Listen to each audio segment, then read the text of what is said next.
Fala pessoal, estamos de volta com o nosso Revcast, o podcast da empresa Reabilitação e Ventilação e Rev Domiciliar.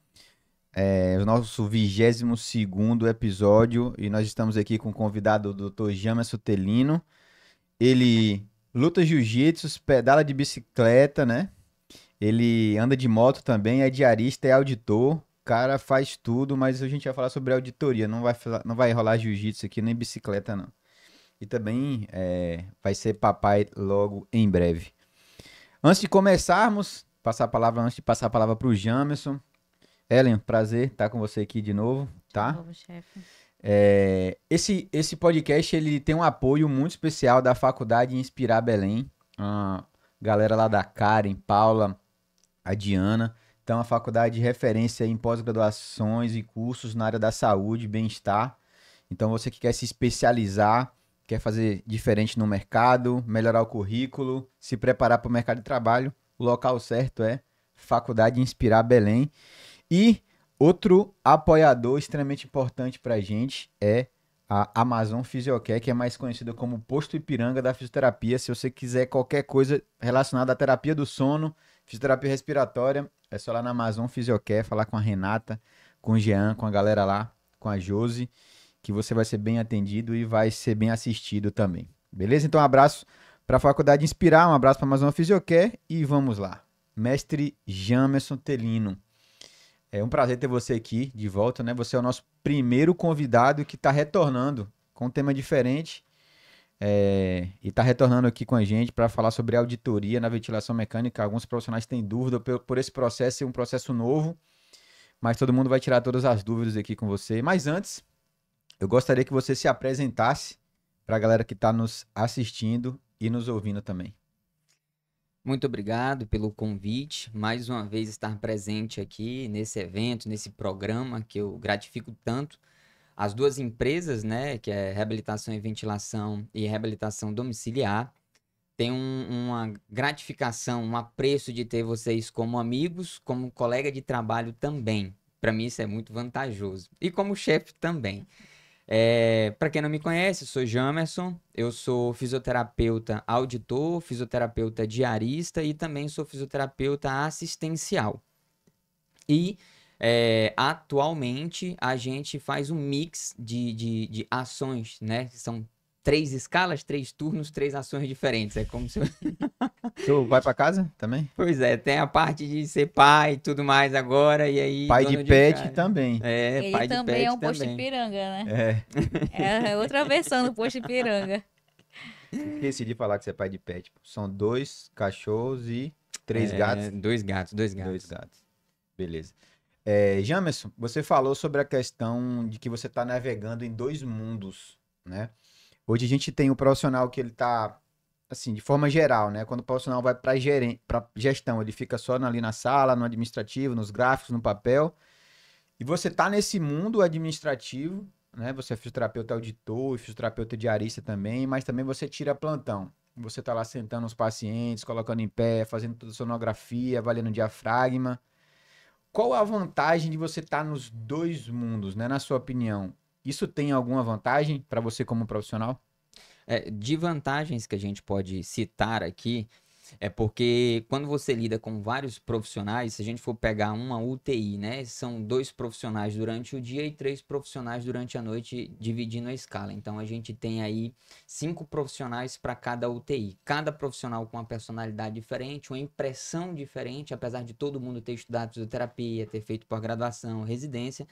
Mas aquela sensibilidade do paciente, ela é diferente. E aí, quando você está dentro da assistência, existem coisas que são muito pontuais para a gente. Não é somente o paciente, mas você entende a realidade do setor, porque o setor ele influencia totalmente no nosso atendimento, na vivência tanto do paciente como também do nosso funcionário, do nosso profissional.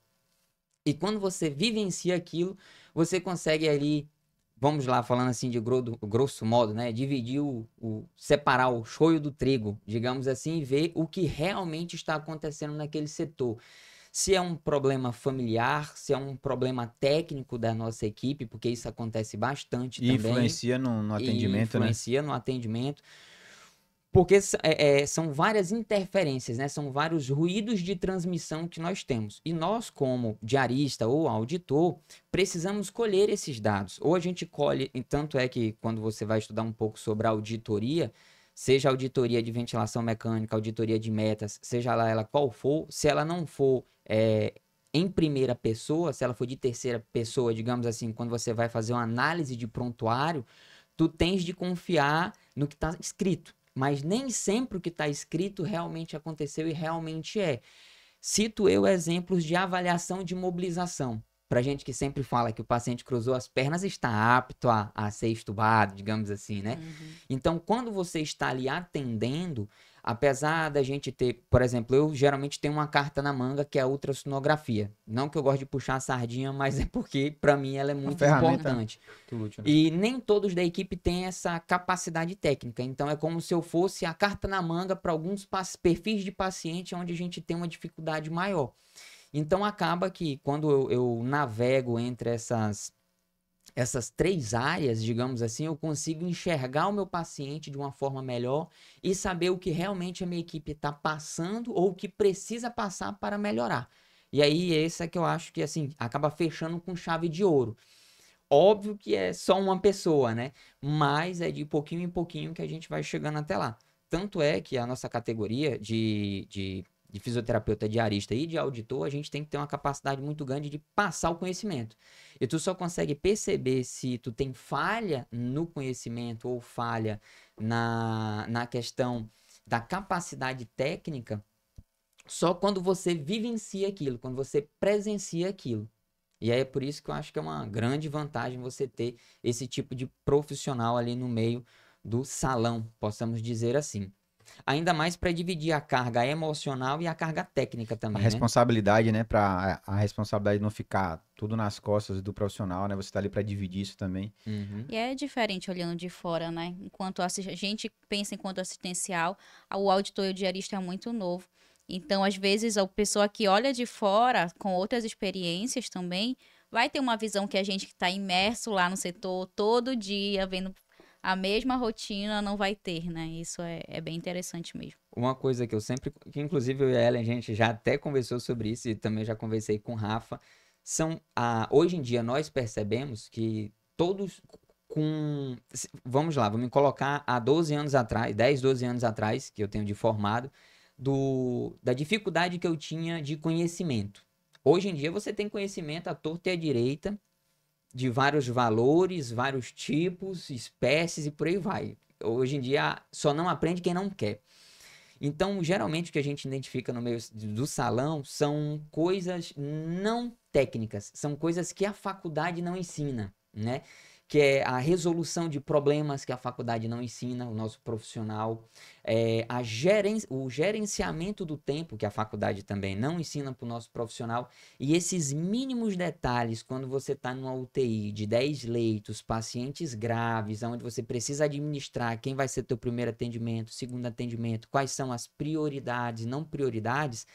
Se o teu funcionário não saber lidar com isso, você pode se preparar que o salão vai pegar fogo e ele vai sair chorando lá de dentro. Então, a nossa função o profissional ele tem capacidade técnica, sim, mas nesses detalhes ele acaba se atrapalhando e aí acaba fazendo um mau serviço e sendo mal visto tanto pelos outros colegas quanto também pelos familiares. E a nossa função é ajudar ele, né, nisso daí. Porque a gente que tem um cargo de gerência não é puramente técnico, né? Ele foge dessa linha. Ele tem que ter muito essa questão de gerenciamento de tempo, saber o que é uma prioridade, o que não é uma prioridade, classificar, escalonar. E aí por aí vai. A gente entra na escala de parede, aí a conversa muda de rumo. De rumo, né? Mas voltando um pouco então aqui pro rumo. A gente tá falando de auditoria. E com o passar do tempo, a gente começou a ver, né, que o ajuste da ventilação mecânica mata, né? Se a gente não fizer direitinho, ele mata. Antes era só acoplar lá, ele ia respirar e até estubar. Mas hoje a gente já vê que mata. Então, quais os critérios quando tu vai lá pensar em auditar? O que que tu busca? O que que gera uma assistência ventilatória segura? O que a gente sempre conversa qual é a principal função ali do auditor, falando de forma chula, eu procuro problemas. e a resolução desses problemas, né? E geralmente a gente faz uma linha do tempo. A gente tem 3 formas que eu digo, né? São as 3 formas principais. A primeira forma seriam as assistências em modos controlados, onde a gente tem as lesões de modos controlados, as lesões em modo espontâneo, e nós temos também os posicionamentos que nos auxilia ali no risco de PAV. Então, essas 3 categorias, elas estão imersas, né, na segurança ventilatória do nosso paciente. Então, eu geralmente começo pelos posicionamentos, né? Sabemos que filtro mal posicionado e filtro não fora na data de validade, mas filtro em disfunção, não sei nem se é essa Poderia palavrinha ser que fala. encharcado ali, com Isso, secreção. isso, exatamente. Isso gera um grande risco para o nosso paciente, tanto de PAV por biofilme, como também aumento de resistência na ventilação mecânica, gerando assincronia e sobrecarga para o meu paciente. Um circuito mal posicionado pode gerar lesão na região oral do nosso paciente, acotovelamento de tubo, pode gerar uma extubação acidental também. Então, só que eu estou falando são 2 motivos fora da ventilação mecânica, mas tem total influência na ventilação mecânica. É como se eu partisse do externo para o interno do meu paciente. Fora isso, a gente também avalia as questões de modos controlados, volume controlado, pressão controlada, que nós também, com um mau gerenciamento, eu posso acabar ultrapassando os limites aceitáveis ali, a drive pressure é acima do limite. E também as questões das assincronias, que hoje em dia é muito mal gerenciada e a gente sabe que isso atrasa bastante o tempo de permanência do meu paciente em ventilação mecânica. Fora o modo controlado e o modo espontâneo, eu acho que depois a gente fala um pouco afim deles, tem um grande ponto, que eu ainda não citei, que seria o 4º ponto, né? Que eu acabei esquecendo. Seria os alarmes, né? E os alarmes, eles são algo fácil de ser gerenciado, basta você preparar o ventilador, personalizar o ventilador para o alarme, para o perfil de paciente que você quer, e encarar eles como se fosse um alarme do monitor, né? Quem nunca entrou no UTI aqui e viu os monitores tudo piscando e nenhum fazia um barulho, né? Todos os alarmes mal ajustados. Para quem não sabe, a ventilação mecânica, ela previne ali barotrauma, previne ali uma hipoxemia por acotovelamento de tubo, um pneumotórax, e são vários, né? Ou também vou te dar um exemplo aqui, né? Paciente ali apto a passar para pressão de suporte, foi passado para pressão de suporte, estava tudo lindo, maravilhoso, mas ninguém ligou o backup do ventilador e muito menos ajustou o tempo de apneia e frequência de apoio, que entra dentro do backup. E lá vai o meu paciente fazer uma retenção de PCO2, voltou para pressão controlada porque não tinha drive. Olha só qual foi a justificativa. Quando eu fui avaliar, os alarmes do meu ventilador estavam todos desajustados e esse paciente, na verdade, ele hipoventilou, fez um acúmulo de PCO2 e perdeu o seu drive respiratório por conta disso. Então, um pequeno detalhe pode matar nosso paciente, que é aí onde vem aquela questão, né, da ventilação mecânica, ou se ela mata, mas se ela não matar, ela acaba atrasando a sua saída do paciente da ventilação mecânica. E se tem uma coisa que o hospital não gosta, tanto no ambiente de terapia intensiva como também no ambiente clínico, né, lá nos postos, é o quê? Se você faz um gerenciamento ventilatório de forma errônea, você aumenta os dias dele de permanência em ventilação mecânica e permanência na UTI. Dessa forma, a gente vai aumentar os custos, os gastos por hospital, fora isso os riscos, né? Um risco maior de aumentar de PAV, um risco de abrir lesão por pressão, um risco de perda de massa muscular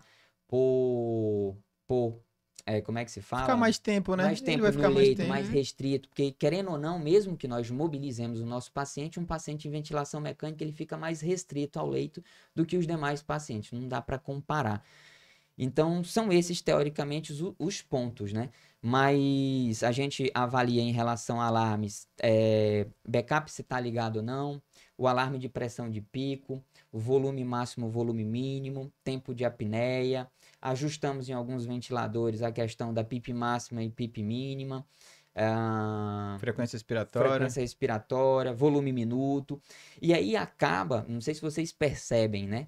O Rafa, que passa a auditoria também, quando você vai gerenciar os alarmes do ventilador, Quando você tem um funcionário que não sabe muito bem o que está fazendo, você acaba fazendo o que a gente sempre fala de um ensino em loco, né? Você acaba fazendo um ensino continuado, digamos assim, porque se o teu funcionário não sabe, você vai ajustar, explicar a importância para ele e acaba fazendo assim, de quebra ali, um ensino em loco por conta disso. Vejamos, eu vejo assim você falando sobre todas essas questões, né, da assistência ventilatória e a Ellen começando a tocar nesse assunto e você também indo que a gente tem que partir do princípio que a ventilação mecânica, se mal ajustada, o desfecho é negativo. Quando a gente fala de desfecho negativo, é desfecho óbito. Uhum. Então, por isso que nós estamos conversando sobre a auditoria da ventilação mecânica, por ter um profissional tecnicamente mais experiente e capacitado ali para ser referência para a equipe, porque a gente tem uma equipe bem heterogênea. Tem gente que domina mais as sincronias ventilatórias, outro domina recrutamento e outro sabe mobilizar mais o paciente e é muito bom ter esses perfis diferentes no hospital, na unidade. E é bacana, cada um vai se complementando. Mas quando você não tem esse profissional auditor de referência, a equipe meio que fica perdida. Um fisioterapeuta chega de manhã, faz uma coisa, de tarde faz outra coisa, à noite faz outra coisa. E o paciente perde. Então, eu vejo aqui na tua fala que o fisioterapeuta auditor ele é extremamente importante para o alinhamento das condutas, para a segurança na assistência ventilatória. Isso é o que todo mundo quer. O hospital quer que o paciente saia mais rápido. A família também quer. E o paciente também quer. Então, todo mundo quer. Então, só que de estado para estado, a nomenclatura muda. Por isso que eu queria que você explicasse aí para quem está nos assistindo e nos ouvindo, porque a gente fala assim de fisioterapeuta diarista. Para a gente aqui no Pará, que nós estamos no Pará, o fisioterapeuta diarista é o fisioterapeuta que passa todos os dias alinhando as metas, fazendo auditoria e outras coisas ali. Que em alguns hospitais é diferente. Tem o fisioterapeuta diarista e tem o auditor, né? E tem em outros lugares é a mesma coisa. Por exemplo, em outros estados, na região sul-sudeste, eu já ouvi dizer que o fisioterapeuta diarista é o que está de plantão. É o assistencial, entendeu? Então, só para deixar claro para a galera aí que o que a gente está conversando aqui sobre o fisiodiarista é o físio que está passando as metas, né? Para ficar bem claro aqui. E eu queria aproveitar e já fazer uma pergunta para ti. É a nossa pergunta Globo Repórter, né? O que faz, o que come, aonde mora, onde vive. Qual é a rotina do fisioterapeuta auditor? Tem algum horário específico que você chega na UTI, faz a visita, faz a auditoria? Existe uma metodologia, né, para esse cargo? Conta pra gente. Bora lá. No meu caso, eu já fiz parte das três personalidades, né? Eu já fui diarista assistencial de fato logo no começo, depois eu fui diarista auditor também, e hoje em dia eu também faço cargo só de auditoria. Então, assim, para quem fala que, não, dá para fazer tudo em um só, gente, quando você separa as funções, você consegue otimizar muito mais. Eu e a Elia, a gente até conversou sobre isso um tempo desse atrás. Você consegue otimizar muito mais a função daquele cargo, né? Hoje em dia eu trabalho tanto nas duas funções de fisioterapeuta, auditor e diarista, e também trabalho só como auditor, né? Aí vamos falar um pouco da auditoria. A auditoria, ela não tem hora e nem momento certo. Só que como auditor, eu aprendi a me enquadrar para cada setor. Exemplo que eu dou para vocês hoje em dia, em um hospital específico, eu audito, teoricamente são 2 UTIs, né? Mas uma tem um pouco de leito maior do que a outra, mas são 2 UTIs que eu estou auditando. Só que uma é uma UTI coronariana e a outra é uma UTI clínica. São ambientes totalmente diferentes e que se eu chegar em certos momentos eu não consigo nada de auditoria. Exemplo que eu dou para vocês, se eu for para uma UTI coronariana, geralmente se eu chegar no começo da tarde ou no final da tarde, os meus pacientes já estão todos extubados. E o perfil daquela UTI é totalmente diferente. Então, com o passar do tempo, para cada perfil de UTI, eu aprendi a saber exatamente o que pescar daquela equipe. Exemplo que eu dou para vocês, uma vivência, né? Em UTI coronariana, qual é o meu grande problema?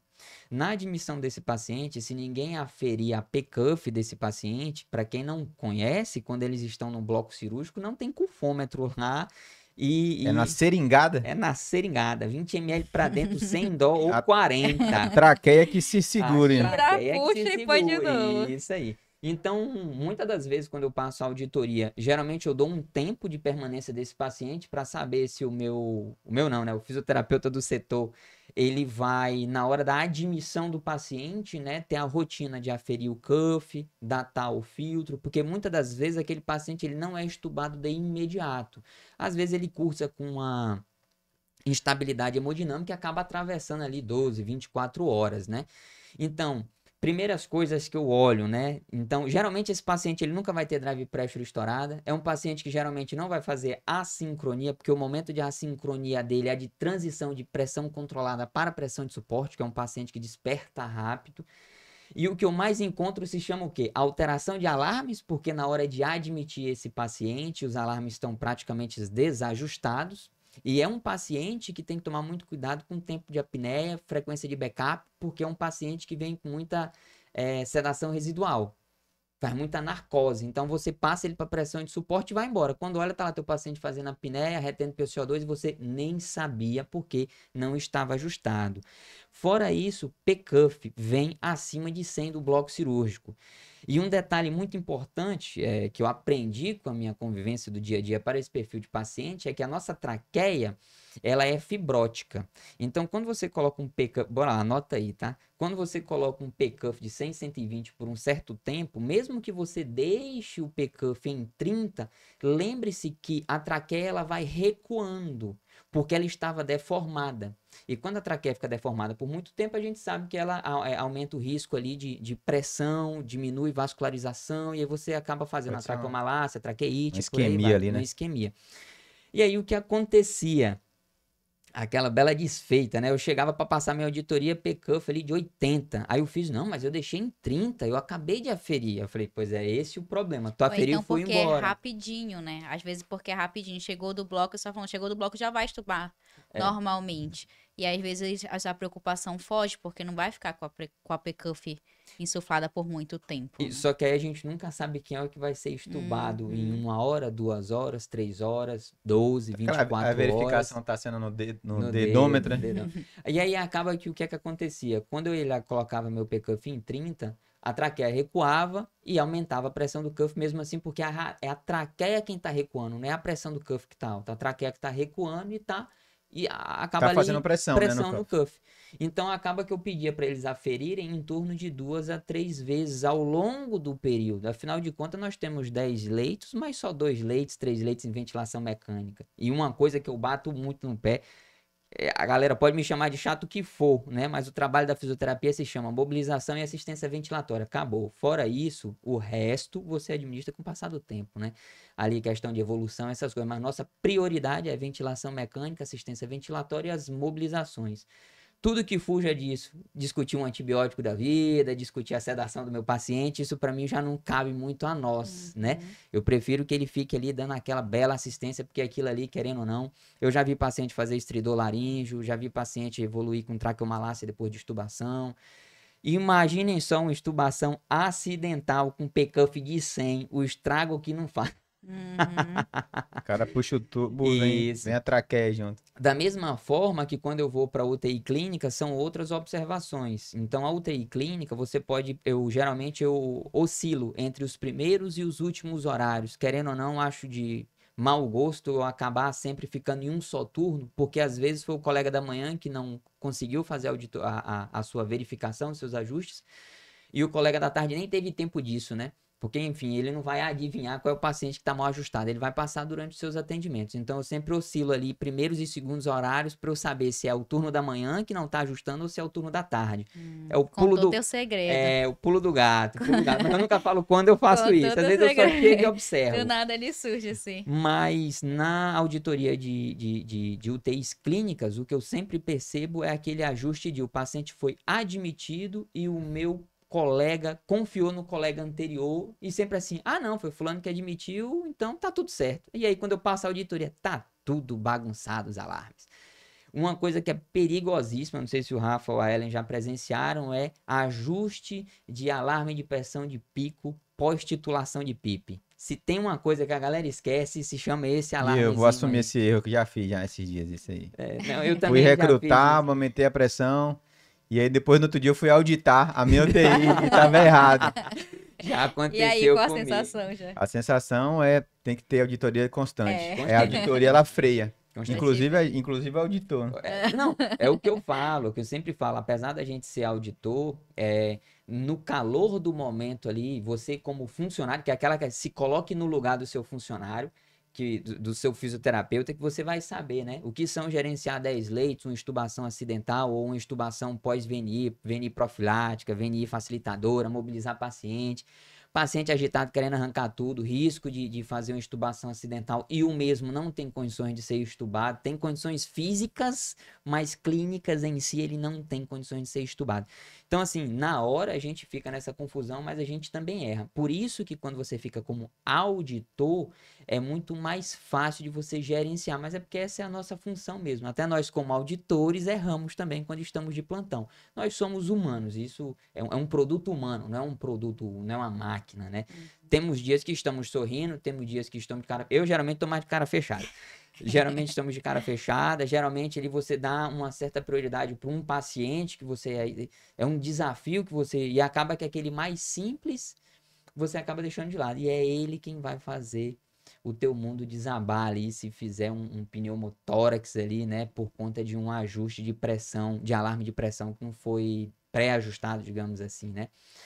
E quando você fica só como auditor, a gente tem a grande possibilidade de identificar quais são os erros da equipe, tanto técnicos quanto não técnicos. E aí a gente vai repassar para a gerência quais são esses erros e nós acabamos influenciando ali na questão da educação continuada, né? Tem um serviço que eu fico puramente como auditor e eu pego todos aqueles meus resultados da auditoria, repasso para a gerência para que nós tomamos uma decisão sobre o que vai ser feito em cima. Novas rotinas, novos treinamentos, com a tentativa sempre de quê? Evitar os erros, né? Sejam eles erros de ventilação mecânica ou sejam eles erros de não assistenciais, que eu digo, né? Mas a gente tem que dar uma forma de resolver o problema. A gente encontrou o problema, resolve o problema. Encontra problema, resolve o problema. Essa aqui é uma das funções, grandes funções que eu digo assim, da auditoria. O problema gera mais gastos para o hospital. Você resolve o problema, você diminui os gastos do hospital, falando financeiramente, digamos assim. E pro paciente ele é mais seguro, né? É com isso que tu certeza. falou, né, em relação à assistência até dos erros. Voltamos pro início quando tu falou da importância de estar na assistência também, né? Uhum. Às vezes não concomitantemente, mas tu já ter passado pela assistência, né? Tu entender, tu não chegar lá com chicote e dizer, porque sei lá, não tá ajustado, porque não sei o quê, porque tu não viveu aquela UTI, porque tu não vive aquela assistência, ou não conhece, né? Uhum. Então, quanto que a relação com a equipe também é importante. A gente já citou aqui alguns grandes impactos, Jamerson, em relação a resolver problema, em relação a ser bom para o paciente, mas vamos pontuar os principais, assim, de desfecho. Desde quando tu se tornou auditor, o que é que tu percebeu que mais impacta para o paciente, para o desfecho dele? De todos esses que a gente já falou. Tempo de permanência na ventilação mecânica, redução de riscos assistenciais envolvendo ventilação mecânica em si, como extubação acidental, acotovelamento de tubo, sobrecarga para os meus pacientes. Exemplo que eu dou para vocês no começo da auditoria, quando a gente citava lá em questão de assincronias, né? Se estava conforme ou não conforme, e se não estava não conforme, quais seriam as assincronias que a gente tinha. O que eu mais observava era um flow index inadequado, uma PMUSC fora da meta. Com a auditoria, eu acabei reduzindo essa questão de sobrecarga muscular dos meus pacientes, dessa forma dando uma assistência melhor e reduzindo os riscos de problemas. Acabou que o tempo de permanência em ventilação mecânica ele reduziu. E também a capacidade técnica da equipe. Porque quando você acaba, como eu já havia falado antes, você passa a auditoria, você, além de identificar e pontuar os erros, você tem de fazer uma ação para corrigi-los. E quando esses erros envolvem a equipe, você faz uma educação continuada e esse erro não permanece. porque querendo ou não, eu vou gerenciar ele de qualquer forma. E quando eu obtive esses dados, quando eu obtive essas informações, a gente conseguiu ter uma visão macro, né? Como o Rafael sempre fala desde os primórdios, né? O que não é visto, o que não é auditado, não é gerenciado. Então, quando a gente começou a gerenciar os nossos problemas, a gente conseguiu avançar. Mesmo que o tempo de permanência desse paciente em ventilação mecânica não for curto, mas os riscos que ele tinha em lesão muscular, em riscos assistenciais como acotovelamento, estubação acidental, eles se reduziram a zero. Se ele ainda permanece na ventilação mecânica, não é por um fator assistencial, é pelo quadro clínico mesmo do paciente. Então, aqueles que tinham a real capacidade de evoluir rápido, eles evoluíram no seu tempo certo, sem a redução.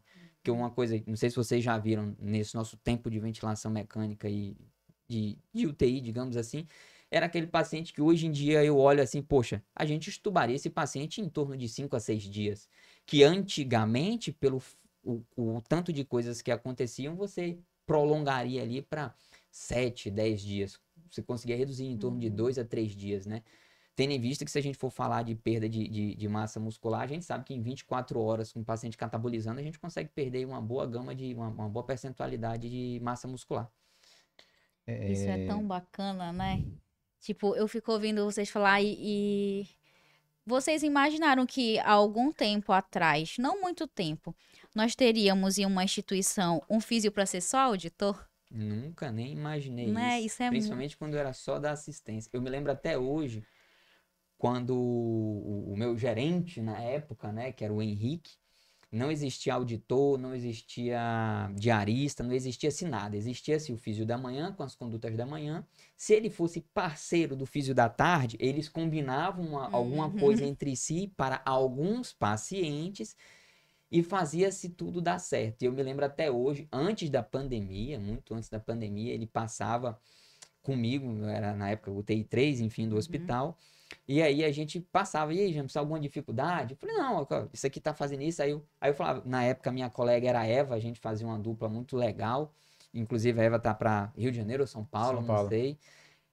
E eu falei, não, ó, eu e a Eva, a gente combinou de fazer isso e aquilo ali. Ele, não, beleza, continuem. Só que assim, quando você tá como assistente, tu enxerga 1, 2 pacientes. Tu não consegue enxergar 10 pacientes ao mesmo tempo. Então, antigamente eu não imaginava. Aí quando a gente foi criando os cargos, se colocando nos cargos, aí você conseguiu imaginar como hoje em dia as coisas evoluem muito mais rápido do que antigamente. Antigamente, para você fazer um paciente deambular numa UTI, demorava-se muito. Ixi, demais. Principalmente se tu não fosse com a cara do paciente combativo, nunca que você ia lá mexer no E se a paciente. equipe não fosse com a tua cara, né? É, Porque isso não aí. mexe, não pode.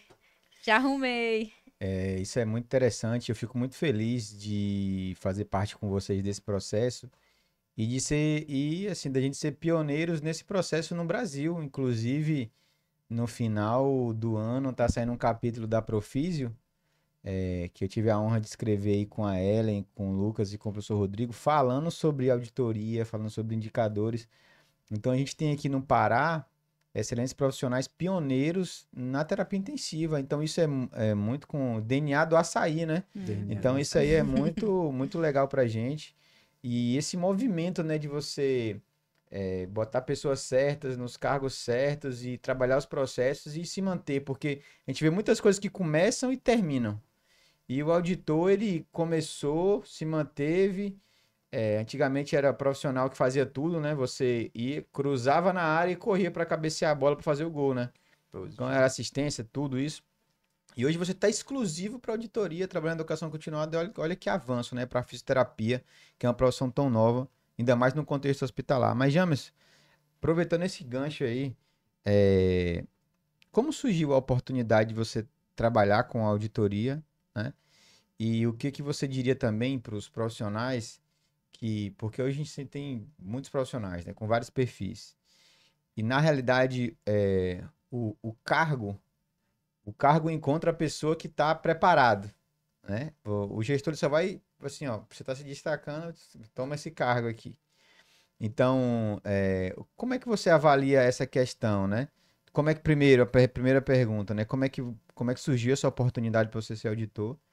E o que você falaria para os profissionais que estão na assistência, que um dia quer ser um auditor, quer ser um fisioterapeuta diarista? Qual a dica do James?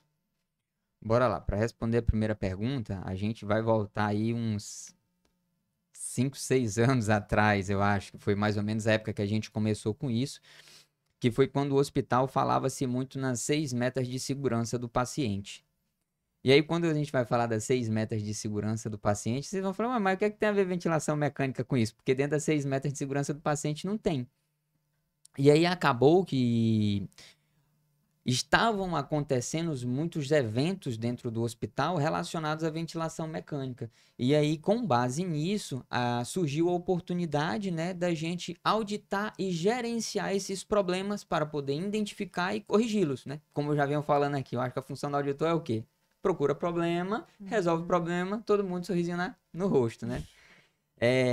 Então, acabou-se que numa discussão das metas de segurança do paciente, vimos que era muito importante também a questão da segurança da ventilação mecânica do paciente. E aí entrou a questão da auditoria de ventilação mecânica, citando aqueles 4 pontos que eu falei logo no começo, né? Modos controlados, modo espontâneo e as suas lesões, respectivamente para cada modo. Os posicionamentos em si e os alarmes, né? São os 4 pontos. 4 pilares, assim, os 4 pilares da auditoria ou da ventilação mecânica segura, né? E com base nisso, a gente veio se criando e viu que a cada dia que se passa, você está no caminho certo, né? É quando a gente está no caminho certo. E a dica para ser um auditor é que para você estar no cargo, você tem que ter 2 grandes pilares, e aí eu aprendi com o tempo, porque a gente sempre tem que assumir os nossos erros, né? Então, há muito tempo atrás, a minha personalidade era totalmente diferente de hoje em dia, né? Você tem que saber muito a forma com que você vai falar, a tonalidade com que você vai falar, a indagação daquele assunto, identificar, ser muito observador, saber escutar todo mundo, saber filtrar o que todos estão falando e tentar se pôr no lugar, né, para você sentir ali na pele o que realmente está acontecendo. Assim, para quem tem essa possibilidade, né, de estar na assistência também. Eu me lembro até hoje que os colegas ficam muito com raiva de mim quando eu vamos traçar a meta de fazer tal coisa. James, mas eu acho que não vai fazer tal meta. Eu falei, não, então tudo bem, deixa esse paciente, eu vou atender ele. Mas por que tu vai atender? Porque eu quero avaliar. Eu não estou pedindo para avaliar e acaba que a tua sensibilidade, vocês já devem ter, a doutora Luciana, né? A doutora Luciana sempre fala isso comigo, paciente com delírio hipoativo. Não vou tirar meu paciente do leito porque ele não está saindo do leito nem nada. E às vezes a falta de mobilização está gerando um delírio hipoativo. O paciente está com delírio porque não está restrito ao leito. Aí o remédio, tirar do leito. Mas eu não quero tirar do leito porque ele está com delírio. Exatamente. Aí ele fica com mais delírio. Isso aí. E fraqueza muscular. Então, assim, você tem que ter um belo de um jogo de cintura para poder lidar com a equipe.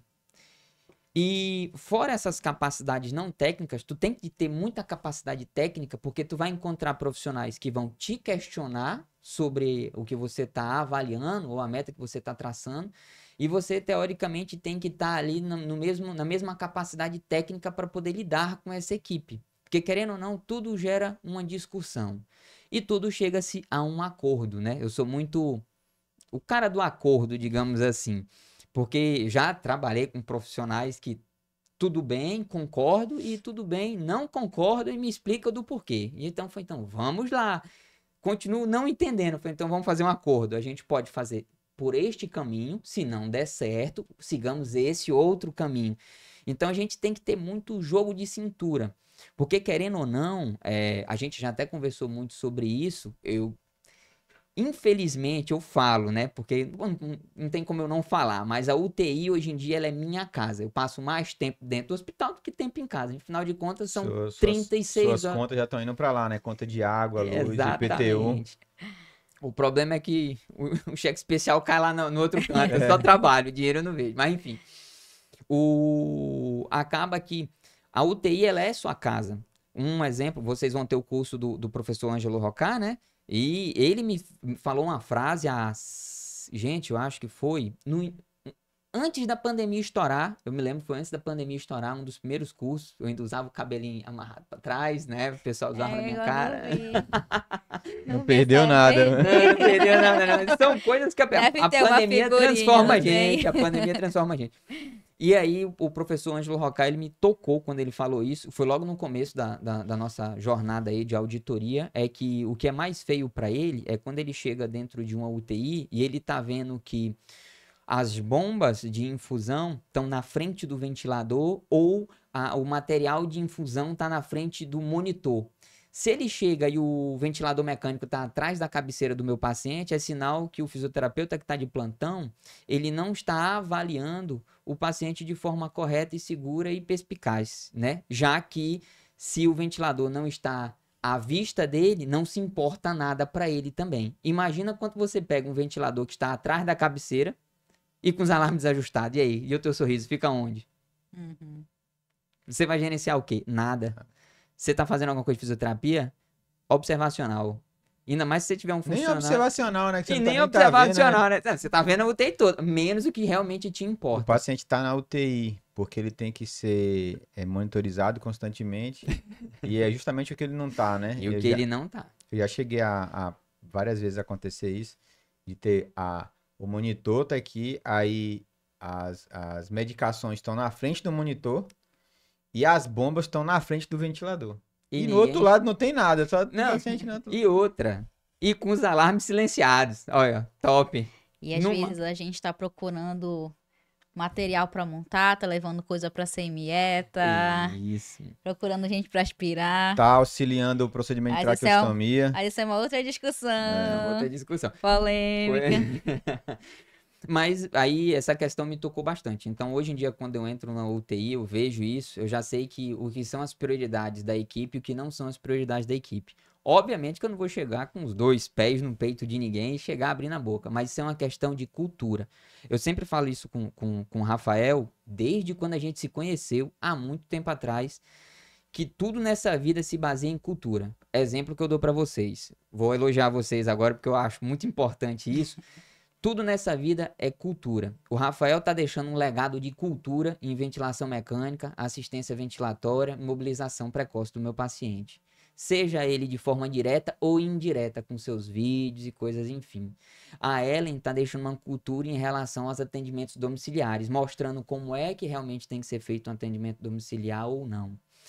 Eu, teoricamente, eu me acho muito eclético quando eu vou falar de alguma coisa, porque eu faço um pouco de ultrassom, corro um pouco na rua, mexo um pouco nos ventiladores, audito, faço palestra de um bocado de coisa, então eu não tenho uma linha definida. Mas eu sempre tento transpassar que existe uma cultura, e se o meu cliente, o meu funcionário, o meu colega profissional ali, ele captar um pouco dessa cultura, eu já sei que daquele ponto para frente a gente ainda tem uma salvação. Eu digo isso pelos meus antigos estagiários, quando ainda ficava estagiário comigo. Rapaz, eu fico emocionado quando eu vejo um estagiário falando de alguma coisa que eu citei para ele há muito tempo atrás. Eu falo assim, a cultura foi, agora ele vai plantar a sementinha e vai para uma outra pessoa. Ah, E de miserável, pouquinho em né? pouquinho, e de pouquinho em pouquinho a gente vai ganhando o mundo, né? Que é a questão do ensino continuado. A única diferença é saber abordar o colega, que aí isso pesa muito. Tem gente que é um pouco cabeça dura, tem gente que já é fácil de entender, mas se você for um bom gestor, um bom auditor, você vai saber lidar muito bem com isso. Exemplo que eu dou pra vocês, não em relação a isso, mas é que me veio aqui na cabeça agora, não sei nem se pode falar, mas eu vou acabar Pode falando. aqui, pode tudo, qualquer coisa a gente corta. Não, Não é ao vivo. não, uma coisa que é muito importante, que foi assim, o bull da auditoria, né? Nesses últimos tempos agora, eu, além de auditar a ventilação mecânica, a gente também auditou o quê? Os processos de extubação e as metas. Eu tô falando de 2 hospitais ao mesmo tempo, tá? O processo de extubação e ventilação mecânica e também o processo de conclusão de metas, que foi, por exemplo, quando você tem 2 funcionários diferentes, o diarista e o auditor, que eu acho legal, você, no caso, o auditor, ele é um auxiliar do trabalho do diarista. Então, eu tô pegando o reflexo do trabalho do meu diarista. O que o meu diarista traçou de metas, eu vou auditar aquilo dali e vou passar para ele, ó, tá dando certo, tá dando errado e o porquê está dando errado, já que eu estou auditando o que está sendo feito.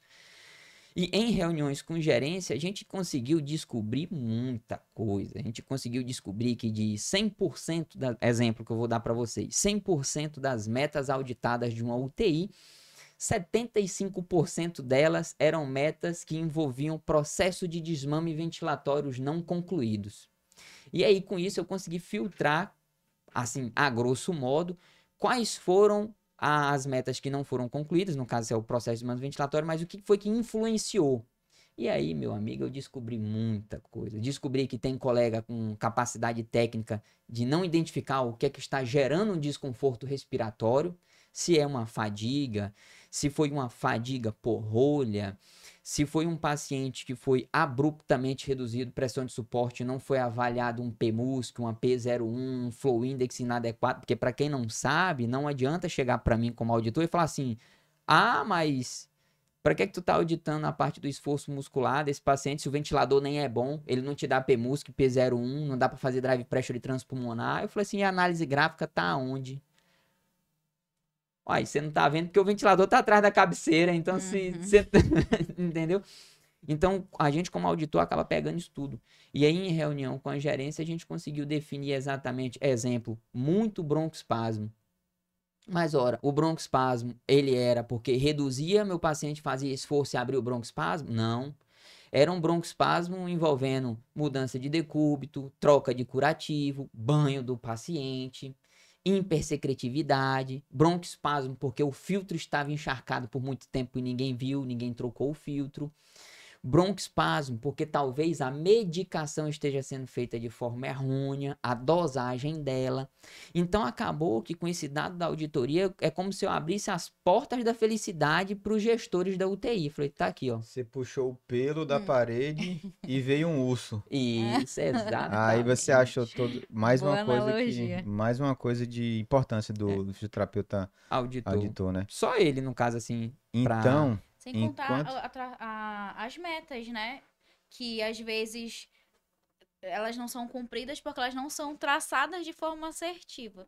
E tu consegue ver isso também quando tu vê, 70% não está sendo cumprida, mas é porque ela tá de acordo com o paciente, colocou para estudar um paciente que tem condições realmente, ou foi a equipe, né? Então é incrível, eu acho realmente incrível como que envolve toda a equipe e como que melhora o serviço e desfecho do paciente. você tem o fisioterapeuta hoje é um profissional na UTI que ele pode dar vida ou morte, né, para o paciente. Você tem um profissional fisioterapeuta que está no lugar certo, fazendo as coisas certas, fazendo assistência ventilatória e se preocupado com a mobilização do paciente, você vai ter um paciente que vai sair mais funcional do hospital e vai ter um paciente que vai conseguir sair da ventilação mecânica de forma mais rápida e segura. A gente fica ouvindo, fisioterapeuta está no hospital limpando um frasco de aspiração, desprezando secreção. Fisioterapeuta está montando ventilador mecânico. Fazendo puff. Fisioterapeuta está fazendo puff. Fisioterapeuta está fazendo outras coisas e está deixando de lado a mobilização e a assistência ventilatória. Isso muitas vezes é imposto para o profissional. Eu não estou colocando a culpa no profissional. Isso é imposto para o profissional. Então, o gerente hoje do hospital, a alta gestão, precisa entender o que é a fisioterapia. O que a fisioterapia faz de verdade. Quando ele entende o que a fisioterapia faz, ele vai atribuir aquela categoria, não, eu quero que vocês façam qual é a atividade finalística da profissão de vocês. Aí ele vai ter paciente que sai mais rápido, né? Que sai mais funcional, que se reinterna menos, aí tudo começa a fazer sentido. Né? Um exemplo muito grande que eu cito, uma historinha, é que traçaram a meta de colocar o meu paciente em bipedestação, né? Só que ninguém sequer avaliou se ele tinha condições de bipedestar. E era um paciente grande, né? E eu só observava como auditor. E eu observando aquela papagaiada lá de 10 pessoas para levantar o mesmo paciente, eu falei assim, gente, por que vocês não treinam ele para ficar em pé? Mas é muito pesado carregar ele. Ele falou, vamos lá, né? Vocês entenderam errado. Eu falei, treinar para ficar em pé é diferente de carregar o meu paciente. Por que vocês não fazem um exercício de ponte ponte com isometria para ativar glúteo posterior, porque são esses os músculos que vão auxiliar ali na extensão de tronco, não é isso? Na extensão de perna. Não é sentar o cara na beira da cama e ficar chutando um balãozinho, porque quadríceps não vai fazer tudo sozinho, né? Então, quando você observa onde está o erro, você consegue consertar. Ao invés da tua equipe quebrar a coluna lá com o paciente durante 3, 4 dias até o cara conseguir ficar em bipedestação, bastou 2 dias de exercícios de ponte, isometria, um power leg. Quando foi para colocar o rapaz em pé, em vez de usar 4 pessoas, né? Uma segurando as costas do paciente, 2 cada um em cada braço e outro segurando as pernas embaixo para não deslizar, né? Lá vai o paciente bipedestar somente com auxílio de 2 pessoas e isso segurando um em cada mão. Porque um treinamento específico foi feito de forma precoce, de forma programada, para que conseguisse atingir o quê? A meta proposta. Se a meta é bipedestar, o que você está fazendo para bipedestar? E aí o serviço do auditor foi o quê? Identificar qual era o erro. Qual era o erro? O erro técnico.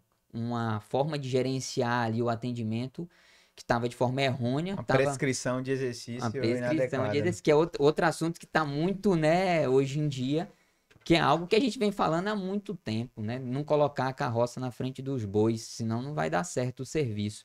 E aí depois, 1000 alegrias do colega tirando foto com o paciente, aquela coisa toda. E você, eu sempre falo, a gente é o Batman. Nós nunca saímos na foto e corrigimos tudo, né? Se não fosse a gente... É o bastidor. E eu só olhando, você tá vendo? Acaba que eu fico mais feliz pelo colega ter entendido e conseguido bater a meta replicar aquilo, né? do que o paciente. Tanto é que da segunda vez eu não precisei falar nada. Lá estava o meu colega fazendo ponte com o paciente, uma isometria, ativando o glúteo posterior. Pilates ativado. Isso. Fazendo todo um trabalho e logo em seguida já bipedestrando. Eu falei assim, perfeito. É que nem uma outra colega. Plantão de final de semana passada agora, né? Hoje... Um dia, enfim, há uns 2 dias atrás. Tava numa UTI, minha colega na outra, Jamerson, eu queria um favor teu. Eu olhei pra ela assim, qual favor? Né, por favor, só me fale antes de eu ir até lá. Ela não queria que tu avaliasse um paciente ali comigo, da gente colocar ele em pé. Aí eu falei assim, como é que é? Ele é pra colocar em pé. Eu falei assim, mas você quer me ajuda pra quê? Pra carregar o paciente. Eu falei, não, minha amiga, eu não desculpe. Você já viu se o teu paciente tem condições de levantar o quadril na cama? Fazer uma ponte? Eu falo ponte, muito em ponte, porque pra mim esse é o básico. O básico bem feito, o feijão com arroz bem feito ali, mata a fome de qualquer um. E ela, não, eu vou tentar lá. A mulher não levantou nem sequer 2 dedos da cama. Eu falei assim, você tá vendo? Se ela não consegue fazer isso, quem dirá ficar em pé? A gente ia fazer força à toa. Então, agora você está sendo apresentada uma avaliação de extensão de quadril. Então, se o teu paciente não consegue fazer uma extensão de quadril no modo mais fácil, quem dirá com muita carga, que é ele em pé, né? Então, tá na hora de fazer treinamentos para que ele consiga. Raciocínio clínico Raciocínio também. clínico. Beleza. O bate-papo rendeu, né? Meu amigo, muito obrigado aí por essas informações preciosas. Foi bacana demais bater esse papo com você. Eu sei que tem assunto aí para 53 episódios aqui pra gente conversar. Com certeza você vai voltar aqui pra gente falar sobre outro assunto. Parabéns aí pela sua carreira, pelo legado, né, que você tá deixando aí. Tem muita coisa pela frente ainda, com certeza. Obrigado mais uma vez. Ellen, valeu. Vamos aí seguir nesse projeto, né? De levar conhecimento, mostrar a fisioterapia. Compartilhar inspirações, né? Perfeito. Compartilhar inspirações. Eu acho que principalmente ver que dá certo, ver que tem caminho, ver que dá pra fazer diferente. Eu acho que é isso que a gente consegue fazer aqui com os nossos super convidados. E o Jamerson hoje foi um deles, então pra mim é um prazer dividir a mesa com vocês. Eu vou anotar no meu caderninho, compartilhando inspirações. Gostei. Pessoal, valeu, obrigado a todos aí por ter acompanhado a gente. Lembrando que esse podcast é um oferecimento da Faculdade Inspirar Belém e da Amazon Physiocare. Então, fica com a gente aqui, não se esqueça de se inscrever no nosso canal, no Spotify, no YouTube. Acompanhar a gente no Instagram, lá no Reabilitação e Ventilação e no Rev Domiciliar também. Qual é o teu Instagram, Jamerson? Fala aí pra galera de seguir também. Telino Jamerson. Telino, @Telino Jamerson, com L só? Com L, sem... Só com sem L, firula. né? sem frescura. @Telino Jamerson, segue o Jamerson lá. E é isso, até o nosso próximo episódio. Valeu. Tchau.